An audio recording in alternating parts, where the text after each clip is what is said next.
ko na, di ba? Ano ka? Demonyo! Ikaw ay isang demonyo. Di ba sinasabi mo ikaw isang demonyo? Bakit hindi mo maangat yung mga kamay mo at ha? Masakit! Sasaktan kita. Ikaw ang mapilit, ha? Ipapasok kita dyan. Bakit ka pumasok dyan sa loob ng katawan ng tao niya? Bakit ka nga pumasok? Bakit ka nasa loob ng katawan niya? Kung ikaw ay isang demonyo. Ha? Hindi mo alam talaga. Bakit ka nasa loob ng katawan niya? Kailan hindi na ka pumasok sa kanya? Hinatanong kita sa pangalan ni Espiritu. Ha? Sige, lumaban ka. Pipilipitin kita ng pipilipitin. Well, lalagyan ko ng pako yung pamo. Yan, kabilang pamo rin. Yan, di mo na magagalaw yan. Ano, alam mo magagalaw mo pa yan? Sige, papako ko pa rin yung kabilang mo pa. Sa lupa. Oh, yan. Oh, yan. Ano, lalaban ka ba? Hindi mo magagalaw lahat ng mga pamo at kamay mo. Sinasabi ko na sa'yo ang totoo. Bibitaw ka sa loob ng katawan niya, hindi? Hindi. Ang pag-ibig ng Diyos ay walang hanggan. Tanda mo. Ang Panginoong Kristo pa rin ang makapangyarihan sa lahat. Bakit yung bibig ko? Bakit yung bibig ko? Tumitiklop. Kaya tumitiklop ang iyong bibig dahil binubukas ko ang iyong diwa at isipan sa pangalan ng aking Ama na si Kristo. Sino bang makapangyarihan sa lahat? Iba ang Diyos namin na Panginoon mo rin. Ibuka mo ang bibig ko. Hindi mo mabubuka ang iyong mga bibig. Tanda mo, sinasabi ko sa iyo. Bakit ka mo? Hindi ka makakatawag dito sa templo ng aking Ama. Ito'y binasbasan ng Panginoon Kristo. Walang demonyong makakapasok dito sa loob ng katawan lupa ng ganong kabilis. At hindi kayo makakalabas ng buhay dito, tanda mo. Sinasabi ko lang siyang totoo. Kaya hindi mo mabigkas ang iyong mga labi at hindi ka makatawag ng hukbo mo. Dahil hindi mo alam, mayroon kang anghel na sa likuran na tutusok sa iyong puso. Ano? Ano? Bibitaw mo siya, hindi? Hindi ko, wala kang karapatan na utusan ako, tanda mo. Ang tanong ko lang, sasagutin mo. Sa pangalan ng aking Ama na si Kristo, si Jesus Nazareno. Gusto mo? Gusto mo? Bakit ka nasa loob ng katawan niya? Gusto mo dalhin ko siya sa dilim? Alam mo, Gusto mo dalhin ko siya sa dilim? kahit dalhin mo pa siya sa dilim, huwag mo kong tinatakot. Tanda mo. Ayusin mo yung bibig ko.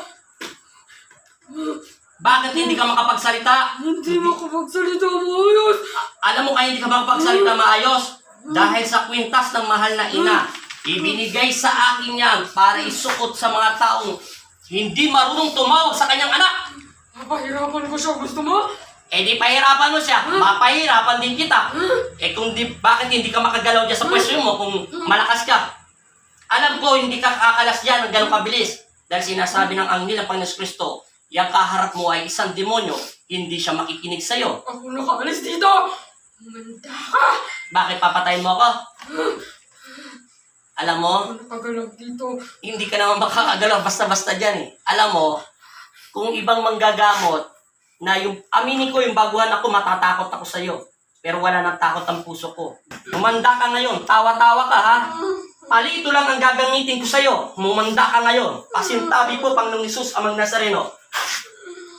Sa pangalan ni Jesus, sa pangalan ng Ama, at ng Anak at Espiritu Santo. Amen. Binabasbasan ko to sa pangalan ni Kristo. Pasintabi po, Panginoong Hesus, Amang Nazareno. Muli akong tatawag at nananampalataya ako at nananalig ako. Tinatakot ako ng masamang espiritong nito at wala daw tayong kakwenta-kwenta. Bilang instrumento niyo, Ama, ipiniluklok niyo ko upang maglingkod sa sanlibutan.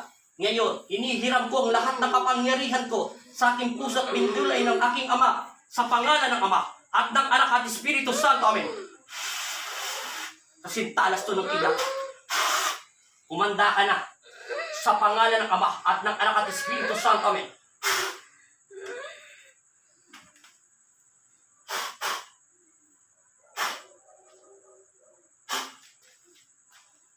Sinabi ko sa iyo, 1 minuto lang ang tatapos ko sa katawan mo.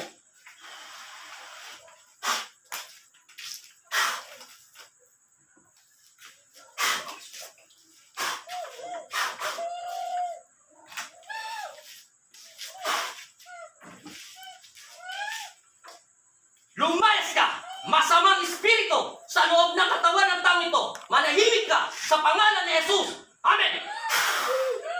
Tinatanggalan kita ng hininga at inuubos mong lahat ng kapangyarihan mong masama at nilulusaw ko to sa pangalan ni Kristo. Amen.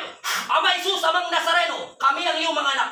Ilayo kami sa panganib at masamang espiritu. Binigyan mo ako ng kapangyarihan, kaya kayo po ang manguna sa aming buhay. Amen.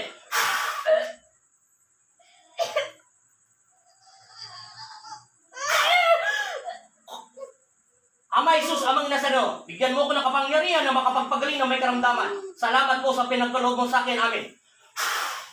Gumising ka sa pangalan ni Kristo. Tinatawag ko si Monique. Amen. Tinatawag ko ang iyong kaluluwa at espiritual at espiritu. Bumalik ka na sa katawan lupa mo. Binabasbasan kita sa pangalan ng aking Ama na si Kristo. Sa pangalan ni Jesus. Amen. Gumising ka. Gising. Idilat mo yung mga mata. Dilat. Ikuha mo na pala. Magsalita. Yung dalawang kamay mo, iangat mo, hindi mo mabuhat. Sumasabay yung bibig ko sa kamay ko. Yun lang.